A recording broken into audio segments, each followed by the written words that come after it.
بلعم بن باورا کا عبرتناک انجام۔ بلعم بن باورا اپنے دور کا بہت بڑا عالم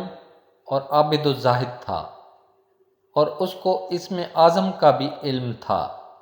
یہ اپنی جگہ بیٹھا ہوا اپنی روحانیت سے عرش اعظم کو دیکھ لیا کرتا تھا، اور بہت ہی مستجاب الدعوات تھا کہ اس کی دعائیں بہت زیادہ مقبول ہوا کرتی تھیں۔ اس کے شاگردوں کی تعداد بھی بہت زیادہ تھی، مگر کہ اس کی درس گاہ میں طالب علموں کی دعوتیں 12,000 تھیں۔ جب حضرت موسیٰ علیہ السلام قوم جبارین سے جہاد کرنے کے لیے بنی اسرائیل کے لشکروں کو لے کر روانہ ہوئے تو بلعم بن باورا کی قوم اس کے پاس گھبرائی ہوئی آئی اور کہا کہ حضرت موسیٰ علیہ السلام بہت ہی بڑا اور نہایت ہی طاقتور لشکر لے کر حملہ آور ہونے والے ہیں،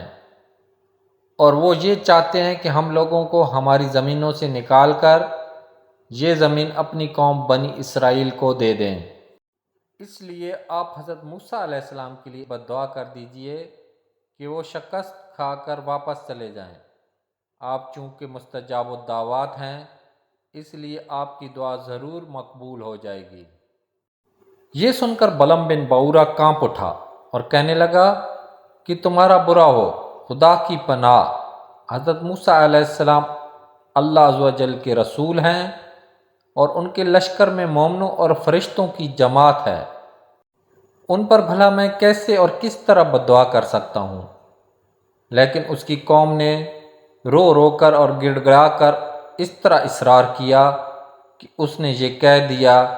کہ استخارہ کر لینے کے بعد اگر مجھے اجازت مل گئی تو بد دعا کر دوں گا۔ مگر استخارہ کے بعد جب اس کو بد دعا کی اجازت نہیں ملی تو اس نے صاف صاف جواب دے دیا کہ اگر میں بد دعا کروں گا تو میری دنیا و آخرت دونوں برباد ہو جائیں گی۔ اس کے بعد بلعم بن باورا کی قوم نے اس کے لیے بہت سے گراں قدر ہدایا اور تحائف اس کی خدمت میں پیش کر کے بے پناہ اصرار کیا،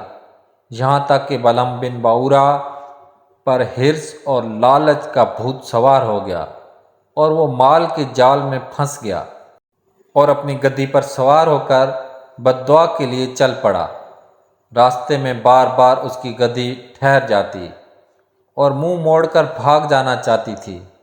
مگر یہ اس کو مار مار کر آگے بڑھاتا رہا، یہاں تک کہ گدھی کو اللہ تعالیٰ نے گواہی کی طاقت عطا فرمائی، اور گدھی نے کہا کہ افسوس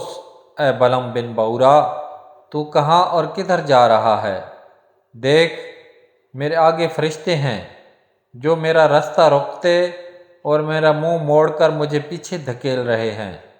اے بلعم، تیرا برا ہو، کیا تو اللہ کے نبی اور مومنین کی جماعت پر بد دعا کرے گا؟ گدھی کی تقریر سن کر بھی بلعم بن باورا واپس نہیں ہوا، یہاں تک کہ حسبان نامی پہاڑ پر چڑھ گیا اور بلندی سے حضرت موسیٰ علیہ السلام کے لشکروں کو بغور دیکھا، اور مال و دولت کی لالچ میں اس نے بد دعا شروع کر دی۔ لیکن خدا عز و جل کی شان کہ وہ حضرت موسیٰ علیہ السلام کے لیے بد دعا کرتا تھا، مگر اس کی زبان پر اس کی قوم کے لیے بد دعا جاری ہو جاتی تھی۔ یہ دیکھ کر کئی مرتبہ اس کی قوم نے اس کو ٹوکا، اے بلعم، تم تو الٹی بد دعا کر رہے ہو۔ تو اس نے کہا کہ اے میری قوم، میں کیا کروں؟ میں بولتا کچھ اور ہوں اور میری زبان سے کچھ اور ہی نکلتا ہے۔ پھر اچانک اس پر یہ غضب الہی نازل ہو گیا کہ ناگہاں اس کی زبان لٹک کر اس کے سینے پر آ گئی۔ اس وقت بلعم بن باورا نے اپنی قوم سے رو کر کہا کہ افسوس، میری دنیا و آخرت دونوں برباد و غارت ہو گئیں۔ میرا ایمان جاتا رہا اور میں قہر قہار و غضب جبار میں گرفتار ہو گیا۔ اب میری کوئی دعا قبول نہیں ہو سکتی، مگر میں تم لوگوں کو مکر کی ایک چال بتاتا ہوں۔ تم لوگ ایسا کرو تو شاید موسیٰ علیہ السلام کے لشکروں کو شکست ہو جائے۔ تم لوگ ہزاروں خوبصورت لڑکیوں کو بہترین پوشاک اور زیورات پہنا کر بنی اسرائیل کے لشکروں میں بھیج دو۔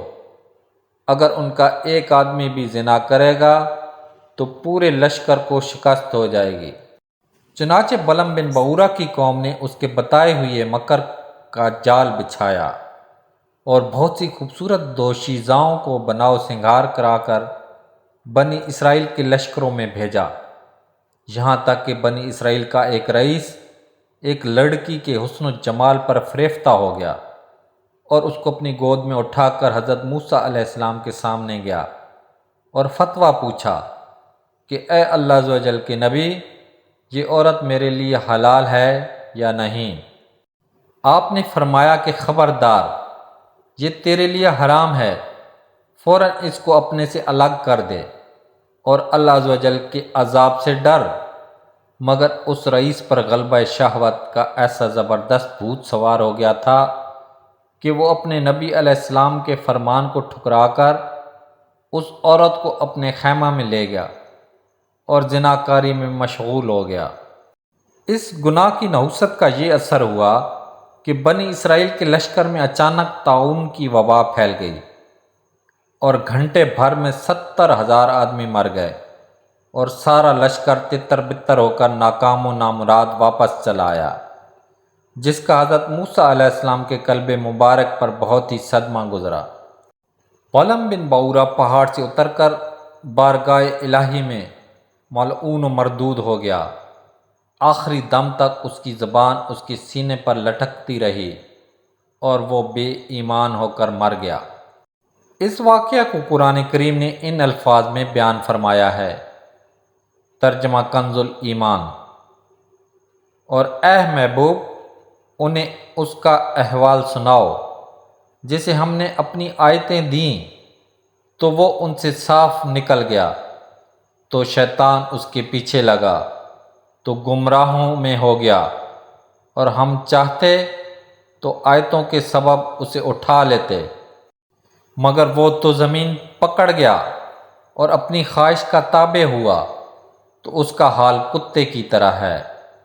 تو اس پر حملہ کرے تو زبان نکالے اور چھوڑ دے تو زبان نکالے۔ یہ حال ہے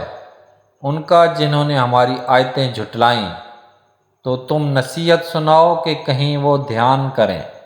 مختلف روایات میں ہے کہ بعض انبیاء کرام نے خدا تعالیٰ سے دریافت کیا کہ اللہ تعالیٰ تو نے بلم بن بعورہ کو اتنی نعمتیں عطا فرما کر پھر اس کو کیوں اس قہر مذلت میں گرا دیا؟ تو اللہ تعالیٰ نے فرمایا کہ اس نے میری نعمتوں کا کبھی شکر ادا نہیں کیا، اگر وہ شکر گزار ہوتا تو میں اس کی کرامتوں کو سلب کر کے اس کو دونوں جہاں میں اس طرح ذلیل و خوار اور غائب و خاسر نہ کرتا۔ بلم بن بعورہ کی اس سرگزشت سے چند اسباق ہدایت ملتے ہیں۔ اس سے ان عالموں اور لیڈروں کو سبق حاصل کرنا چاہیے جو مالداروں یا حکومتوں سے رقمیں لے کر خلاف شریعت باتیں کرتے ہیں اور جان بوجھ کر اپنے دین و ایمان کا سودا کرتے ہیں۔ دیکھ لو بلم بن بعورہ کیا تھا اور کیا ہو گیا، یہ کیوں ہوا؟ اس لیے اور صرف اس لیے کہ وہ مال و دولت کے لالچ میں گرفتار ہو گیا اور دانستہ اللہ عز و جل کے نبی پر بد دعا کرنے کے لیے تیار ہو گیا، تو اس کا اس پر یہ وبال پڑا کہ دنیا و آخرت میں ملعون ہو کر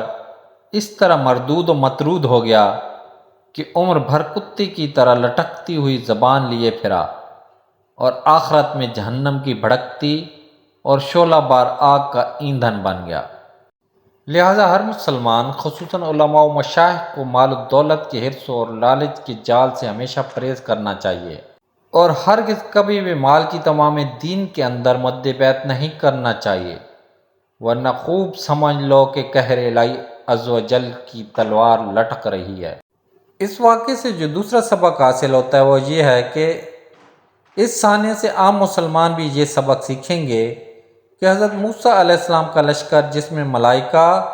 اور مومنین تھے، ظاہر ہے کہ اس لشکر کے ناکام ہونے کا کوئی سوال ہی نہیں پیدا ہوتا، کیونکہ یہ ایسا روحانی اور ملکوتی لشکر تھا کہ ان کے گھوڑوں کی ٹاپ سے پہاڑ لرزہ بر اندام ہو جاتے، مگر صرف ایک بد نصیب کے گناہ کے سبب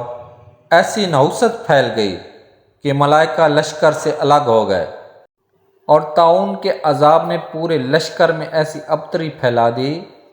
کہ پورا لشکر بکھر گیا، اور یہ فوج ناکام و نامراد ہو کر پسپا ہو گئی۔ اس لیے مسلمانوں کو لازم ہے کہ اگر وہ کفار کے مقابلہ میں فتح یاب ہونا چاہتے ہیں تو ہر وقت گناہوں اور بدکاریوں کی نحوستوں سے بچتے رہیں، ورنہ فرشتوں کی مدد ختم ہو جائے گی، اور مسلمانوں کا رعب کفار کے دلوں سے نکل جائے گا، اور مسلمانوں کو نہ صرف ناکامی کا منہ دیکھنا پڑے گا بلکہ ان کی عسکری طاقت ہی فنا ہو جائے گی، اور پوری قوم صفحہ ہستی سے حرف غلط کی طرح مٹ جائے گی۔